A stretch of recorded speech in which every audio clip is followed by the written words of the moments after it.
Have you ever wondered if one small mistake during solo intimacy after 65 could quietly harm your heart and mind? As we age, we often hear about the importance of diet, exercise, and social connection.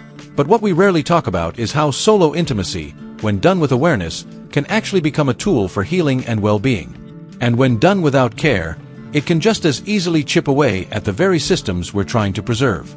In this video, we're going to explore 5 common mistakes people over 65 often make while masturbating. Small but powerful choices that could be interrupting your energy, weakening your heart, and leaving your body more tense than relaxed. These aren't about shame, they're about insight. Once you understand the mechanics behind these 5 things, you may begin to see this personal ritual not as something to rush through, but as a chance to support your health in a deeply personal way. Stay with me until the end, because by avoiding these simple mistakes, you can reclaim your solo time as a space for restoration, not just release. The benefits: better sleep, better blood flow, and a stronger, more balanced connection between your body and your mind. 1. Rushing through the experience. One of the most common mistakes people make, especially later in life, is treating self-pleasure like a quick task to check off. Just a few minutes here, a quick release there, and then it's back to the day. But the truth is, when you rush through this part of your life, you're not just missing out on pleasure. You may also be stressing your heart, spiking your blood pressure, and keeping your nervous system stuck in a loop of tension rather than relaxation. Your body, especially after 65, doesn't respond the way it did at 30. Blood flow is slower, hormonal rhythms are different, and the heart takes longer to adjust to physical exertion. Yes, even during something as private as self-touch.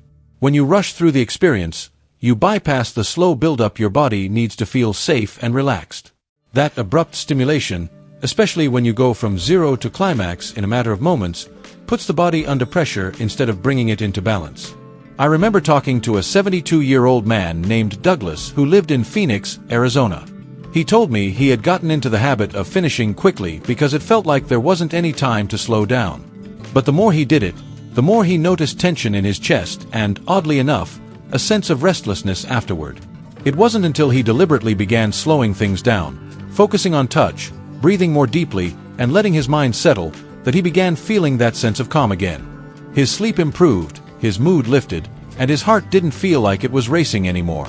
Masturbation is not a race. It's a space, a private one, where your body and nervous system have a chance to reconnect. When you allow the experience to unfold slowly, you activate your parasympathetic nervous system, the same one responsible for healing, digesting, and restoring the body. That's the state where long-term health is supported. That's where relaxation begins. So the next time you find yourself hurrying through it, ask yourself, why? Is it habit, shame, a desire to just be done?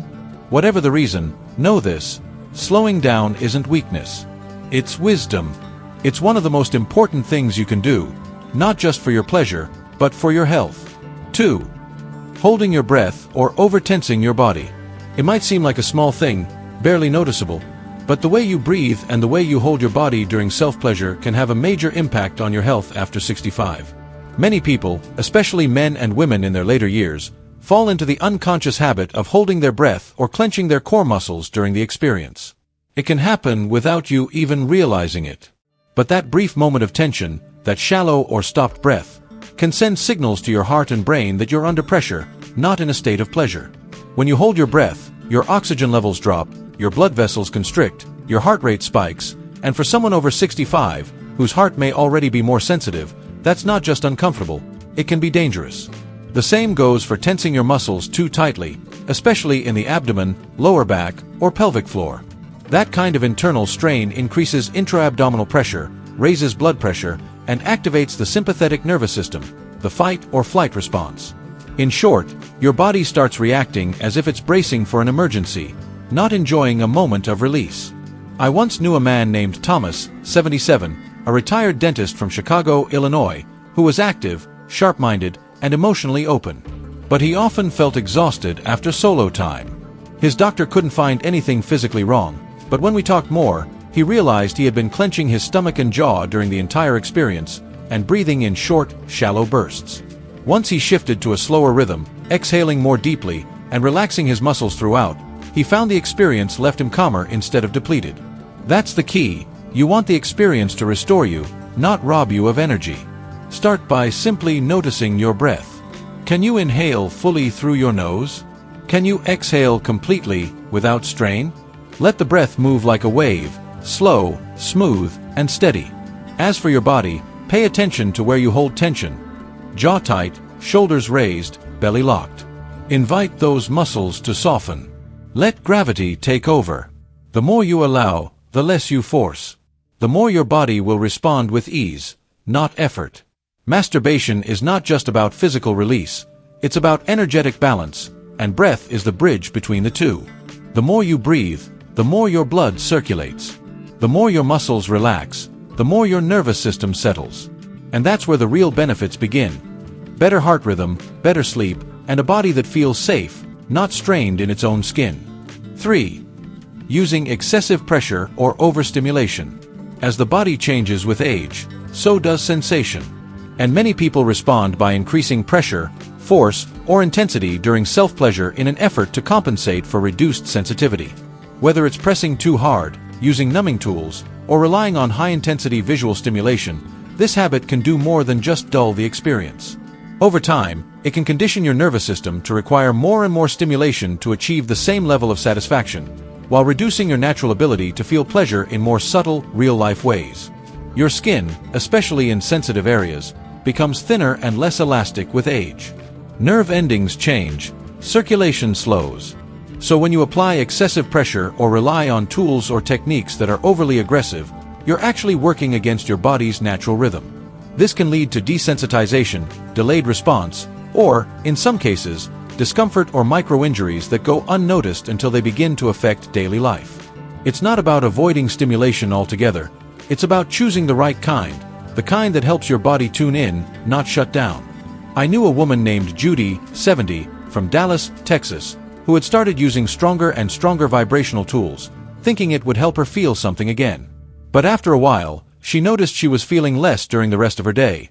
Less warmth, less sensation during intimacy, even less comfort from simple touch.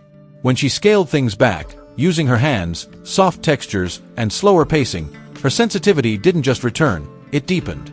So did her emotional connection to the experience. This isn't about going backward. It's about growing forward with more awareness, not more intensity. Your body is still capable of deep pleasure, but that pleasure comes from tuning into more, not pushing harder. Think of it like music. When the volume is too high, you miss the subtleties. But when it's just right, you hear every layer, every tone, every note. Your body works the same way. Gentle pressure, slow rhythm, and varied touch all help your nervous system stay responsive and relaxed. They allow blood flow to increase naturally without causing friction or damage. And just as importantly, they invite your mind into the process, not just your muscles. So the next time you reach for stimulation, ask yourself, is this helping me feel more, or is it just making me numb? The difference matters because the more you respect your body's changing sensitivity, the more it will reward you with depth, richness, and connection, even when you're alone. 4. Ignoring emotional or mental discomfort. There's a side to self-pleasure that rarely gets talked about, especially as we age.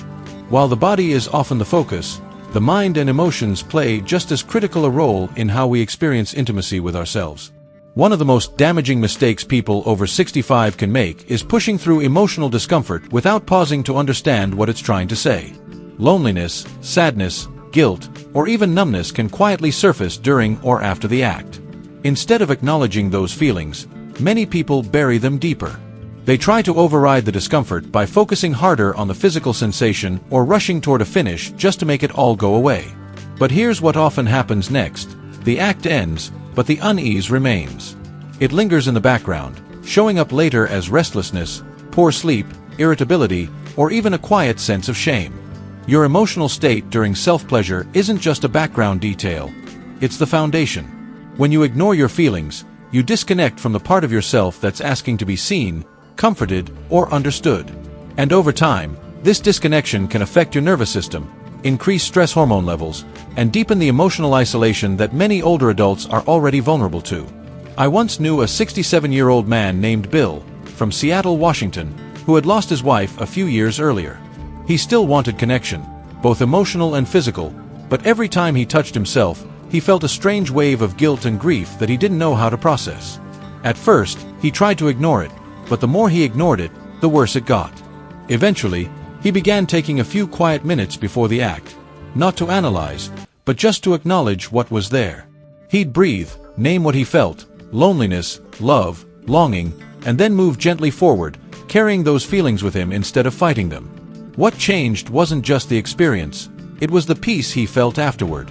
Self-pleasure doesn't mean turning your emotions off. In fact, it works better when you turn them on. When you allow yourself to be whole, human, and honest, you can still feel desire and sadness at the same time. You can still feel lonely and alive. And when you allow both, something profound happens. Your body softens, your breath deepens, and the act becomes less about escape and more about self-connection. 5. Using the act as a sleep aid too close to bedtime. It's a quiet routine for many older adults. Late at night, after the house is quiet and the lights are low, they turn to self-pleasure as a way to fall asleep. While that might work for some, using masturbation too close to bedtime, especially as a habitual sleep aid, can actually disrupt the very rest you're trying to find. The reason lies in how the nervous system works. When you stimulate the body, whether through movement, sensation, or mental imagery, you activate the brain's alert system.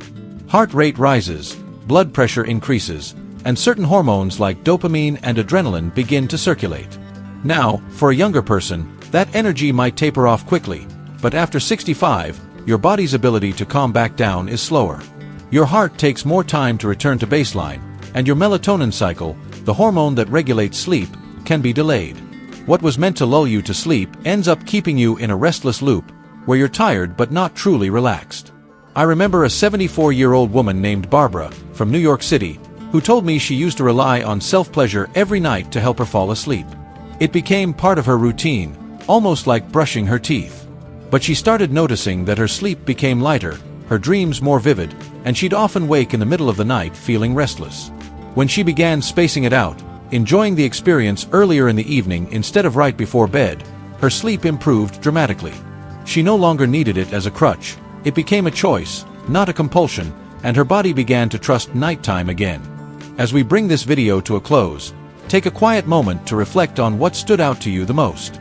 Was it the importance of slowing down, of breathing more deeply? Perhaps it was the surprising connection between overstimulation and long-term sensitivity, or maybe it was the reminder that your emotions matter just as much as your physical well-being. Whatever part resonated with you, remember this: the way we care for ourselves in private often reflects how deeply we respect ourselves overall.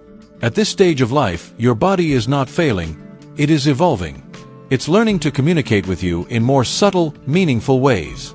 And the more we listen, the more we honor that evolving connection. You may have spent decades caring for others, navigating life's ups and downs, and meeting the demands of the world around you. But now, in these quieter years, it's time to turn that care inward. It's time to recognize that self-pleasure, like every other aspect of your life, can be an opportunity for self-respect, for nurturing, and for health, physically, emotionally, and mentally. In many ways, these small adjustments, slowing down, focusing on breath, acknowledging emotions, are not just about enhancing your solo moments. They are about honoring yourself in the quietest, most intimate ways. The wisdom you've gathered over the years, the understanding of your body's needs, is a gift. It's a reminder that the way we treat ourselves, our bodies, our minds, matters deeply, especially now. So when you're alone, in these moments of stillness, don't rush through them. Don't ignore what your body is asking for. Don't dismiss the emotions that come up. Embrace them. Let them guide you. Because, in the end, self-pleasure is not just about release, it's about restoring balance. It's about reconnecting with yourself, offering your body and mind the space to heal, to grow, and to come back into harmony with each other. You've spent a lifetime navigating the noise of the world, constantly giving and doing for others. Now is your time to listen inward, with care, with patience, and with a kind of trust that says, I'm still here, and I'm still worth showing up for. And know this: by taking these moments for yourself, by treating your body with the care it deserves, you are not just preserving your health, you're also preserving your peace. The peace that comes from honoring yourself and the life you've lived, with all of its highs and lows, its joys and sorrows. It's about embracing the fullness of who you are, each stage, each change, each moment of quiet reflection. Thank you for joining us today. We'd love to hear from you. Leave a comment below and share one thing you learned today and how you plan to incorporate it into your life. Your thoughts are important to us, and reading your comments brings us great motivation and encouragement. If you found this video helpful, please like, subscribe, and share. Your support helps us continue creating valuable content to inspire and inform. Thank you for taking the time to honor yourself today. We look forward to seeing you in the next video.